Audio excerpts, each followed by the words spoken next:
They're hitting our wall over there. They're bouncing right off you there? Yeah. Come back to me soon, right there! The soldiers have also learned to block out emotion, focus, and manage their heart rates and adrenaline.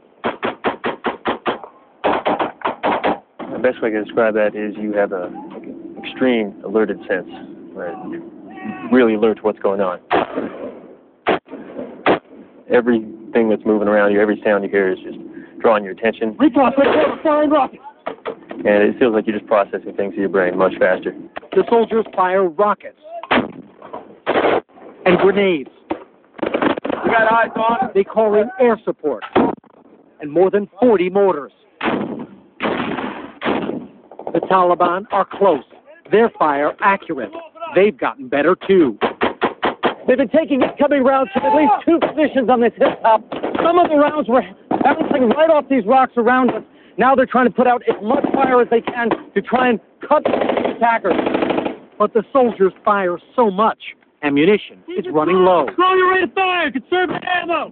The troops think they killed 3 or 4 Taliban fighters. Cease fire! Cease fire! And after an hour, this firefight is over. You can see where some of the rounds were hitting. These black spots are where the bullets were smacking against the rock. Now the soldiers are trying to figure out how to get out of here. But so many close calls have taught Viper Company it's as important to be lucky as good. Hey, you see those? This fight, like, people don't understand. Like, looking at it, you're like, oh, no American got one of these. Like, my gunner, Oxman, he was taking rounds right over his head. Like, they were cracking easily 6 inches over his head. You got the smoke here? Great smoke? Give it! So this could have turned into, a situation where we lost American lives. The fact that we came out on top is excellent.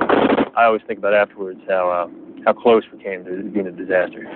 The soldiers consider this mission a success, but there's no celebration or bravado, not anymore. Viper Company has lost 8 men out here, 30 have been wounded. And after the firefight in Laniel, the soldiers still have to march back to base, down narrow canyons, even wading through shallow rivers. Our cameraman, Brendan Edwards, collapses from exhaustion and dehydration. He needs an IV. Hey, Felix, why am I the one that's both getting injured? The soldiers think it's funny. It happened to them a lot in the beginning. We all give Brendan a hard time. The third person to get an IV sitting right there. Who is he? Yeah. Were the other women and children? No, not one of our guys. But the next morning, there's serious work to do. Captain Howell, Viper Company commander, holds a meeting with Korengal's elders. It's a very tough situation for you. Howell wants to know who told the Taliban American soldiers would be in Laniel. Howell suspects it's an elder named Zareen. The Taliban were using Zareen's nephew's house as a base. Zareen, you know which building I'm talking about? The one all the way on the top? But Zareen denies it. I asked Howell if the meetings and fighting and 8 deaths are accomplishing anything. Is holding this valley, this remote valley, worth that sacrifice? Worth those American lives? We've done tremendous damage, I think, to the enemy here. It's not necessarily for me to decide, but I think with what we've done, it's absolutely been worth it. Howell measures success by the level of violence. It's down from 3 attacks a day to a few a week. We've gotten a lot better than we were when we were first here. We've been able, quite frankly, to kill more in the last couple of months than we had in our first few months here. Everything went good. Nobody's hurt. Successful mission? Yep, definitely a successful mission. But the fighting comes at an incredible cost, both physical and psychological. Scars the soldiers are just starting to recognize.